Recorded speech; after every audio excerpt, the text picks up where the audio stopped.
Hi friends, नमस्ते। आप सब कैसे हैं? आई होप अच्छे होंगे। सो गाइस, आज मैं बहुत दिनों बाद आपके लिए वीडियो लेकर आई हूँ। ये एक्चुअली है 6th क्लास की बुक्स है पूरी की पूरी। ये मैं पूरी 6th class, 7th class, 8th class, 9th class मतलब अप टू 12th तक मैं इसको पूरा करूँगी। सो मैं शुरू 6th क्लास से करूँगी, ठीक है। एंड अगर आप एंट्रेंस एग्ज़ाम के बेसिस पे भी देखते हैं तो ये भी आपके लिए बहुत ज़्यादा यूज़फुल हो सकता है, क्योंकि एंट्रेंस एग्ज़ाम भी मेनली जो उसमें एनसीईआरटी आती है वो 6th क्लास से ही शुरू होती है। सो मैं इन दोनों को ही कवर अप करके चलती हूँ, ठीक है। कोशिश करूँगी आप सबको बिल्कुल समझ में आए, और अगर आपको समझ में कहीं पे भी नहीं आता है, कुछ भी डाउट होता है, तो आप बिल्कुल कमेंट में बेधड़क होकर अपना क्वेश्चन पुटअप करिए, ताकि मैं उसको अपना क्लियर कर पाऊँ और मैं आपके जो क्वेश्चंस हैं उनका सवाल का जो भी है आंसर वगैरह वो दे पाऊँ, ठीक है। सो गाइस, अब हम शुरू करते हैं। 6th क्लास का ये है पहला चैप्टर, सौर मंडल में पृथ्वी। इट मीन्स सौर मंडल का मीन्स कि हमारा पूरा का पूरा ब्रह्मांड, ठीक है। इस सौर मंडल में या हमारे इस पूरे ब्रह्मांड में क्या क्या चीज़ें आती हैं, बहुत कुछ आता है। जैसे सूरज हो गया, सूरज जिसे कहते हैं, हमारी पृथ्वी और बहुत सारे ग्रह, चाँद, सितारे, सारी चीज़ें, ये सारी चीज़ें जो होती हैं सब की सब हमारे सौर मंडल के अंदर आती हैं, ठीक है।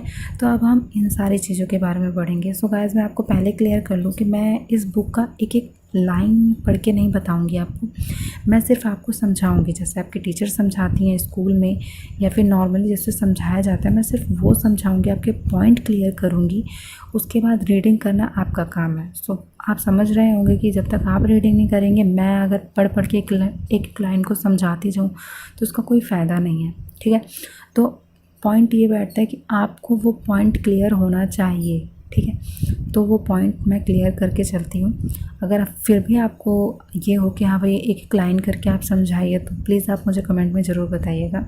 सो मैं यहाँ पे शुरू करती हूँ आज सौर मंडल में पृथ्वी। तो इसके अंदर हम सबसे पहले देखते हैं, एक यहाँ पे आप देख सकते हैं कि पूर्णिमा। सबसे पहले हम सुनते हैं, हमारे घर में भी नॉर्मल बोला जाता है पूर्णिमा की रात है, ठीक है। एक्चुअली ये पूर्णिमा की रात क्या होती है? पूर्णिमा की रात वो होती है जिस दिन हमें पूरा का पूरा चाँद दिखता है। वो बिल्कुल गोल गोल चाँद होता है, बिल्कुल भी कटा पिटा नहीं होता। जैसे मतलब कभी आधा दिखता है, कभी बहुत पतली सी लाइनिंग दिखती है, तो वैसा चाँद नहीं, जो बिल्कुल गोल गोल चाँद होता है, बिल्कुल पूरा का पूरा चाँद होता है। वो जो चाँद जिस रात को निकलता है उस रात को पूर्णिमा की रात कहा जाता है, ठीक है। उसी को यहाँ पे पूर्णिमा कहा गया है। एक्चुअली ये जो पूर्णिमा की रात होती है महीने में एक दिन आती है, ठीक। महीने में एक दिन कैसे आती है कि जो हमारा चंद्रमा है, हमारा जो चंद्रमा है ना, वो भी हमारी पृथ्वी का एक चक्कर लगाता है। ये शायद बहुत कम लोगों को पता होगा कि चंद्रमा भी चक्कर लगाता है हमारी पृथ्वी का, और वो 27 डेज़ में अपना एक चक्कर पूरा कर लेता है, ठीक। तो वो जैसे जैसे चक्कर लगाता जाता है ना, तो उसका साइज आपको छोटा बड़ा जो भी होता है वो उसकी वजह से होता है, ठीक। तो ये तो हो गया हमारा पूर्णिमा क्लियर। उसके बाद हमने सुना है अमावस्या। अमावस्या क्या होती है? अमावस्या वो रात होती है जिस रात को आपको चंद्रमा बिल्कुल भी नहीं दिखता है, बिल्कुल अंधेरी सी रात होती है। और ये रात मेनली कब आती है? ये रात आती है आपका 15 दिन में एक बार, ऐसी रात आपको देखने को मिलती है। तो ये पॉइंट क्लियर हो गया कि पूर्णिमा पूरे महीने में एक बार होता है जब पूरा का पूरा चाँद दिखता है, और अमावस्या 15 दिन में एक बार आती है। सॉरी, 15 रातों में एक बार आती है, क्योंकि एक्चुअली रात में ही दिखता है ये। तो उस दिन क्या होता है अमावस्या को कि हमें बिल्कुल भी चाँद नहीं दिखता है, बिल्कुल अंधेरा अंधेरा रहता है, ठीक। उसके बाद अब हम बात करते हैं यहाँ पे खगोलीय पिंड की। खगोलीय पिंड क्या होता है? यहाँ पे खगोलीय पिंड होता है सूर्य, चंद्रमा तथा वे सभी वस्तुएं जो रात के समय आप मतलब सारी की सारी जो चीज़ें चमकने वाली होती है। चमकने वाली क्या होती है? रात में जो हमारे चंद्रमा वगैरह चमकते रहते हैं, ठीक है, ये सारी चीज़ें। और सुबह में हम देखते हैं हमारा सूरज होता है वो चमकता रहता है, चंद्रमा तो चमकता ही है।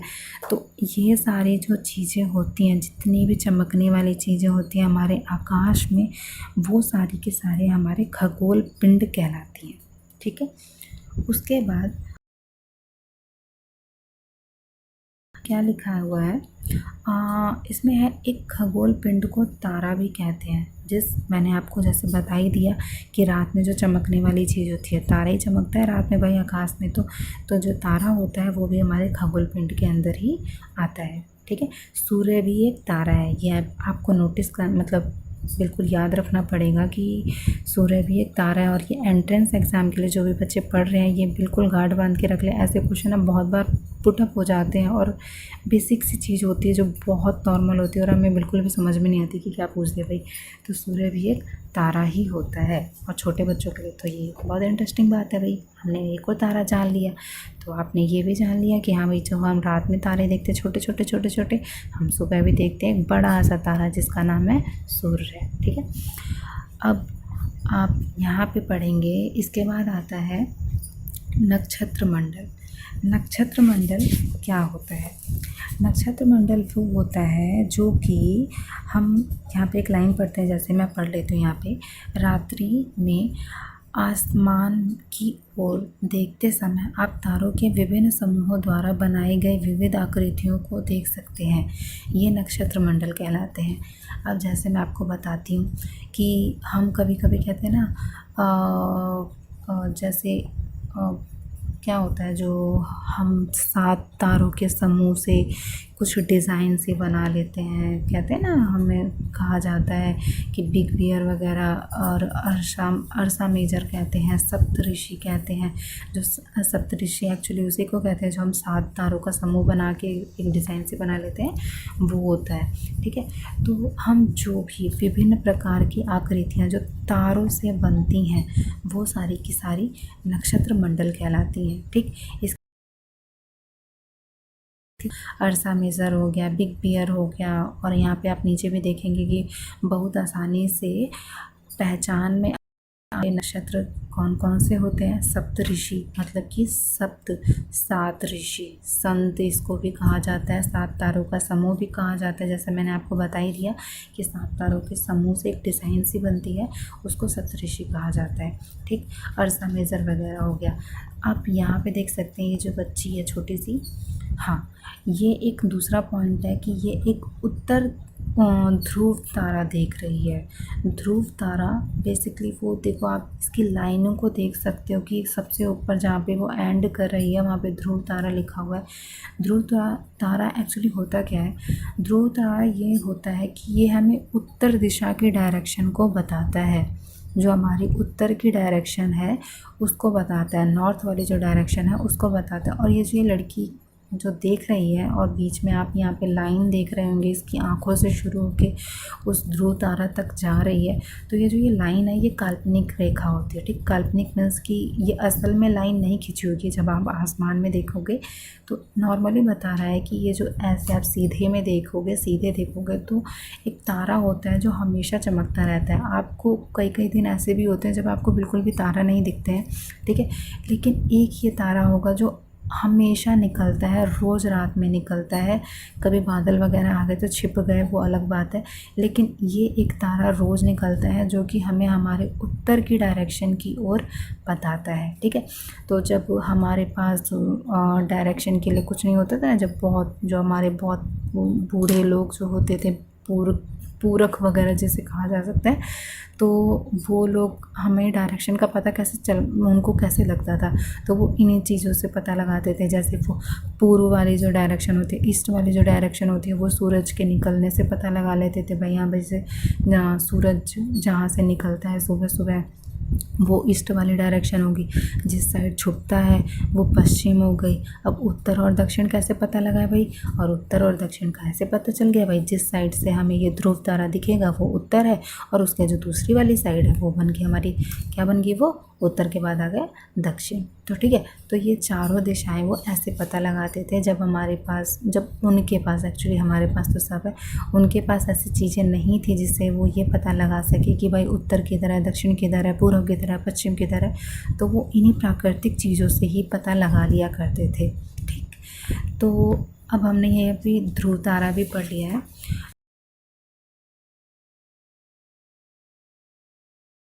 हम पढ़ते हैं, कुछ खगोलीय पिंडों में अपना प्रकाश एवं ऊष्मा नहीं होते। मीन्स की प्रकाश मीन्स की अपनी लाइट नहीं होती, ऊष्मा मीन्स की अपनी एक गर्मी नहीं होती। जैसे कि हमने पढ़ा सूरज, सूर्य भी एक तारा है, लेकिन उस सूर्य के तारा के अंदर अपनी एक गर्मी है, उसमें से हीट वो निकलती है ना, तो वो अपनी एक गर्मी है और उसका अपना ही एक प्रकाश चमकता है। ठीक, तो उसके अंदर अपना प्रकाश भी है और अपना ऊष्मा भी है, तो वो तो एक तारा हो गया। लेकिन कुछ कुछ ऐसे भी होते हैं जिनके अंदर खुद का प्रकाश भी नहीं होता, खुद की लाइट भी नहीं होती और खुद की ऊष्मा भी नहीं होती। इसका सबसे बेस्ट एग्जाम्पल मैं आपको बताती हूँ, हमारी पृथ्वी, हमारी धरती जहाँ पे हम रह रहे हैं। इसका मतलब कुछ भी ऊष्मा नहीं है, इसका कोई भी खुद की लाइट नहीं है, प्रकाश नहीं देती ना हमारी पृथ्वी। अगर आप देखेंगे जो ग्रह वगैरह अब हम देखते हैं तो उसके अंदर ऐसा कुछ भी नहीं होता कि हाँ भाई धरती में से लाइट निकल रही है, हमारी पृथ्वी में से लाइट निकल रही है, ऐसा कुछ नहीं होता।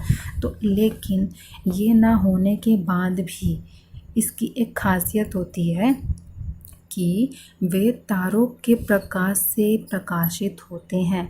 कुछ कुछ ऐसे भी ग्रह होते हैं जिनकी ना खुद का प्रकाश होता है, ना खुद का ऊष्मा होता है, लेकिन जो तारे होते हैं, तारे में सूर्य भी आता है, जो नॉर्मली रात में तारे चमकते हैं वो भी होते हैं। तो इन तारों का जो प्रकाश होता है ना, इन तारों के प्रकाश से चमकते हैं। जैसे इसकी लाइट दूसरे वाले ग्रह के ऊपर पड़ेगी तो वो चमकेगा। ठीक, तो जो ऐसी चीज़ें होती हैं, ऐसे पिंड भी ग्रह कहलाते हैं। वैसे तो ग्रह की एक डेफिनेशन ये हो गई कि भाई जिस भी पिंड के अंदर, जिस भी खगोलीय पिंड के अंदर प्रकाश हो, जिस भी खगोलीय पिंड के अंदर अपनी ऊष्मा हो, वो ग्रह कहलाते हैं। लेकिन कुछ कुछ ऐसे ग्रह भी होते हैं जिसके ना तो खुद का प्रकाश होता है, ना ही खुद की ऊष्मा होती है, लेकिन वो दूसरे तारों की सहायता से, दूसरे तारों की चमकने वाली जो चीज़ होती है उसकी सहायता से चमकते हैं, तो वो भी ग्रह ही कहलाते हैं। ठीक है, ये अपवाद टाइप का हो जाता है। अपवाद मतलब कि थोड़ा अलग, बट हमें याद रखना पड़ेगा भाई है तो है। ठीक है, और क्वेश्चंस पेपर में, एंट्रेंस वाले पेपर में मोस्टली ऐसे ही पूछे जाते हैं कि ग्रह की विशेषताएं बताइए। तो ग्रह की विशेषताएं एक तो ये भी लिखी होगी भाई प्रकाश और ऊष्मा होती है तो वो ग्रह है, लेकिन एक लाइन अगर ये भी लिखी होगी कि उसमें नहीं होता और दूसरे तारों की सहायता से वो प्रकाश लेता है, तो वो ग्रह है कि नहीं है। तो आपको हाँ लगाना पड़ेगा भाई कि हाँ वो ग्रह है। ये मत कहना कि हमारे एनसीईआरटी में इतना ही लिखा था, थोड़ी लाइनों का मतलब समझना चाहिए। ठीक है, तो वो मतलब समझाने के लिए मैं आई हूँ। ठीक, उसके बाद हमारे ग्रह क्लियर हो गया। अब हम चलते हैं नेक्स्ट पेज पे। ये है हमारा नेक्स्ट पेज। नेक्स्ट पेज ये है, तो हम इसको कर लेते थोड़ा सीधा। वो आप यहाँ पे देखेंगे, एक मिनट। अब हम यहाँ पे अपने 8 के 8 ग्रह के बारे में पढ़ेंगे। 8 ग्रह हम लाइन से पढ़ के बताती हूँ मैं आपको। बुध, शुक्र, पृथ्वी, मंगल, बृहस्पति, शनि, यूरेनस और नेपच्यून, ये 8 ग्रह होते हैं। ठीक, बुध जो ग्रह होता है वो सूर्य के बिल्कुल पास होता है और बहुत छोटा सा भी होता है। ठीक है, उसके बाद आता है शुक्र। मैं इसको इंग्लिश में भी बता देती हूँ। बुध को कहा जाता है मरकरी। ठीक, उसके बाद आता है वीनस। वीनस के बाद हो गया अर्थ। अर्थ के बाद आ गया मंगल। मंगल मीन्स की मार्स। मार्स के बाद जुपिटर। जुपिटर के बाद सैटर्न। सैटर्न के बाद यूरेनस और यूरेनस के बाद नेपच्यून। ठीक है, अब मरकरी जो होता है वो सूर्य के बिल्कुल पास होता है। सबसे दूर वाला ग्रह कौन सा होता है? नेपच्यून होता है। आपको याद यही सारी चीज़ें रखनी है बेसिकली। ठीक है, उसके बाद अब इसमें भी इन 8 ग्रह को 2 पार्ट्स में डिवाइड कर दिया जाता है। पहले के जो 4 ग्रह होते हैं, जो सूर्य के बिल्कुल पास जो 4 ग्रह होते हैं, वो वाले कहलाते हैं आंतरिक, मतलब कि इंटीरियर वाले। उसके बाद जुपिटर और जुपिटर के साथ जो उसके बाद जो 3 ग्रह और आए, मतलब कि जुपिटर को लेकर 4 ग्रह जो बाहर के हो गए, वो होता है बाह्य ग्रह। ठीक है, तो जो 8 ग्रह होते हैं इसमें भी 2 डिफरेंस किया जाता है। एक तो होता है इनर वाला और एक होता है आउटर वाला। 4 हो गए इनर के और 4 हो गए आउटर के। उसके बाद अब हम पढ़ेंगे यहाँ पे सौरमंडल। जी, ये मेरा स्लाइड थोड़ा ऊपर नीचे भाग रहा है। आई एम सो सॉरी इस चीज़ के लिए। हाँ जी, अब हम सौरमंडल पढ़ते हैं। सौरमंडल एक्चुअली होता क्या है? सौरमंडल में कुछ भी नहीं है। सौरमंडल होता है सब कुछ मिला के बन गया सौरमंडल। लाइक सूर्य और हमारे 8 के 8 ग्रह अभी जो मैंने आपको पढ़ाए, ठीक है, उसके उपग्रह और कुछ अन्य खगोलीय पिंड मैंने अभी बताए थे कौन कौन से होते हैं, जिसमें लाइट होती है, ऊष्मा होती है वो भी, जिसमें नहीं होती है वो भी। उपग्रह क्या होता है? उपग्रह वो होता है जो ग्रहों का ग्रह होता है। मीन्स कि एक तो होता है ग्रह, उसके बाद हो गया उपग्रह। जैसे कि हमारी पृथ्वी एक ग्रह है, हमारी पृथ्वी के अंदर चमकता है चंद्रमा, ठीक है।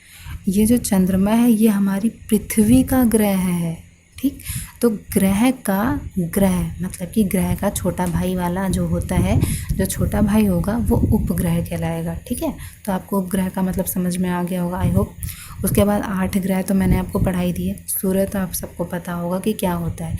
ये सारी की सारी चीज़ें, ठीक, सारी की सारी चीज़ें मिलकर सौरमंडल का निर्माण करती हैं या फिर सौरमंडल होती हैं। मतलब इन सारी चीज़ों को अगर हम इंक्लूड कर देंगे तो ये सारी चीज़ें इंक्लूड होके सौरमंडल बन जाएंगी, ठीक है। अब यहाँ पे आप ये लास्ट वाली लाइन देखिए, उसे हम सौर परिवार का नाम देते हैं। ये तो हमने समझ लिया भाई, सारी की सारी चीज़ें मिल जाएंगी तो मिल के तो भाई परिवार बनता है, तो हम यहाँ पे इसको सौर परिवार का नाम देते हैं, जिसका मुखिया सूर्य होता है। इट मीन्स हमें ये याद रखना है कि सौर परिवार का मुखिया कौन होता है? सूर्य होता है। बहुत इंपॉर्टेंट लाइन है, और एंट्रेंस का कोई बच्चा अगर देख रहा है तो इसको बिल्कुल ध्यान में रखिएगा। ऐसे क्वेश्चंस बहुत अच्छे से पूछे जाते हैं। एक छोटी सी लाइन है 4 वर्ड की, और इसी में से पूछ लिया जाएगा और आपका दिमाग हो जाएगा सुन्न, ठीक है। तो आप ये याद रखिएगा। उसके बाद आता है सूर्य मैंने आपको बता ही दिया सूर्य क्या होता है। सूर्य के बारे में ये होता है कि सूर्य सौरमंडल के केंद्र में स्थित होता है। मीन्स कि सूर्य फोकस में होता है। जैसे आपने ग्रह में पढ़ा, सूर्य आया, फिर सूर्य के बाद में मरकरी आया, फिर वीनस, फिर अर्थ, तो ऐसे ऐसे करके गया ना। तो उसका जो एक सूरज जो जैसे बिल्कुल कॉर्नर के साइड में था, वो जैसे कॉर्नर हो गया ना, उस कॉर्नर को हम फोकस वाला पॉइंट कहते हैं। अब जो मैंने आपको फ़ोटो दिखाई थी वो एक्चुअली हाफ थी ना, वो हाफ फ़ोटो थी, क्योंकि जो पूरा का पूरा ग्रह होता है गोल गोल घूमता है ना, तो वो तो आधा गोल था जो फ़ोटो में दिखाया गया था। क्योंकि बुक है तो भाई बुक में तो पूरा नहीं दिखा सकते हैं। तो अगर हम इसको गोल गोल देखें कि अगर पूरा का पूरा जो 8 के 8 ग्रह हैं गोल गोल घूम रहे हैं, तो सूर्य कहाँ पे आया? बीच में आया, ठीक है। तो वही हो गया कि जो सूर्य होता है वो केंद्र में होता है, ठीक। उसके बाद सूर्य पृथ्वी से लगभग 15 करोड़ किलोमीटर दूर होता है। ये लाइन भी याद रखनी है। उसके बाद सूर्य तो नॉर्मल है, आप इसको रीड करेंगे तो आपको सब समझ में आ जाएगा। ग्रह क्या होते हैं? ग्रह मैंने आपको 8 के 8 ग्रह बता दिए हैं। इसमें लिखा है कि हमारे सौरमंडल में 8 ग्रह होते हैं।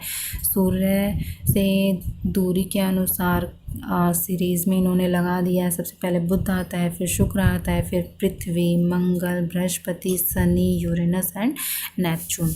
और आपको यहाँ पे एक याद करने की ट्रिक भी बताई है। आप यहाँ इंग्लिश में देख सकते हैं, ये बॉक्स में लिखा है, my very efficient mother just serve us nuts. तो हमारी मम्मी जी हमें नट्स सर्व कर रही हैं। तो ये एक वो है, मतलब तरीका है, इसको ट्रिक भी कह लीजिए आप। इस चीज़ से आपको याद हो जाता है। एक सीरीज़ याद नहीं रहती ना, तो आप इसको अगर इस लाइन को याद करते हैं तो MY से जो माई बनता है, तो जो M वाला हो गया, इसका फर्स्ट वाला वर्ड हो गया मरकरी होता है। जैसे इंग्लिश में आता है ना मरकरी, तो मरकरी में बुध हो गया। फिर उसके बाद आता है वी का मतलब हो गया, वी का मतलब वीनस मीन्स शुक्र।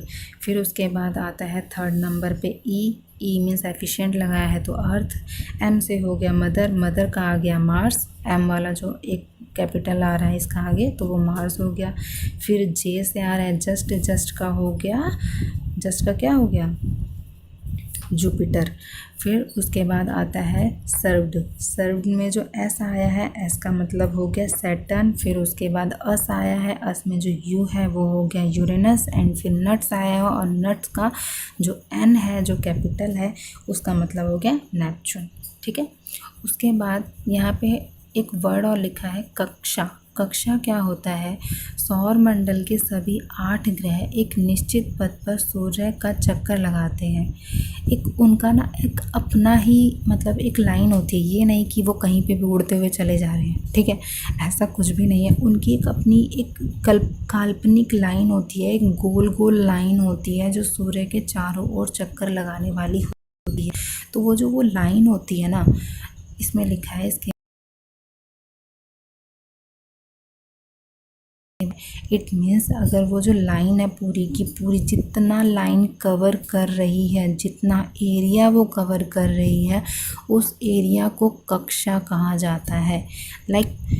और सब बीच में आ गया हमारा सूर्य। सूर्य के बाद आता है मरकरी। मरकरी पहला होता है ना, सबसे पहले सूर्य के बिल्कुल नज़दीक में मरकरी होता है। तो मरकरी गोल चक्कर लगाएगा। ठीक, वो जितना गोल चक्कर लगा रहा है, जितना अपना एरिया कवर कर रहा है, वही वाला जो एरिया होता है वो उसकी कक्षा कहलाती है। ये आप अपना कक्षा क्लास वाला कक्षा मत समझिएगा, ये मरकरी की कक्षा है। ठीक है, तो ये वो जो एरिया होता है, जितना एरिया वो कवर करता है, जो गोल गोल वाला पोर्शन होता है, जो वो उसका एक अपना ही ऑर्बिट होती है, वो ऑर्बिट पूरी की पूरी कक्षा कहलाती है। ठीक, और हर एक ग्रह की अपनी ही एक ऑर्बिट होती है, अपनी एक काल्पनिक रेखा होती है। वो उसी गोल गोल या उसी गोलाई में ही घूमेगा, वो कहीं आगे पीछे इधर उधर नहीं मटकेगा कि हाँ जब कभी मन किया कि मार्स बाहर को भाग गया और मन किया कि अर्थ अंदर को आ गया। ठीक है, तो ऐसा कुछ भी नहीं होता। ये लाइन हमेशा फिक्स्ड होती है कि पहले जो मार्स आता है, मार्स की अपनी एक गोल गोल ऑर्बिट होती है। फिर उसके बाद मार्स के बाद आता है शुक्र। शुक्र की एक अपनी ऑर्बिट होती है जो कि मार्स के बाद आता है। ठीक है, तो जितना एरिया वो कवर करते हैं और जो गोल वाला पोर्शन होता है जैसे घूमते हैं, वो उसकी कक्षा कहलाती है। एंड आई होप दोस्तों आपको समझ में आ रहा होगा, मैं उम्मीद करती हूँ। और मैं चाहूँगी कि अगर आपको ये बिल्कुल समझ में आता है तो आप इसको प्लीज़ लाइक करें, शेयर करें एंड सब्सक्राइब भी करें।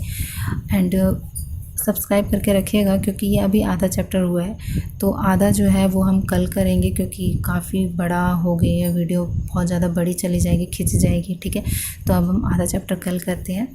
ठीक, सो बाय बाय, आपको नमस्कार मेरा फिर से।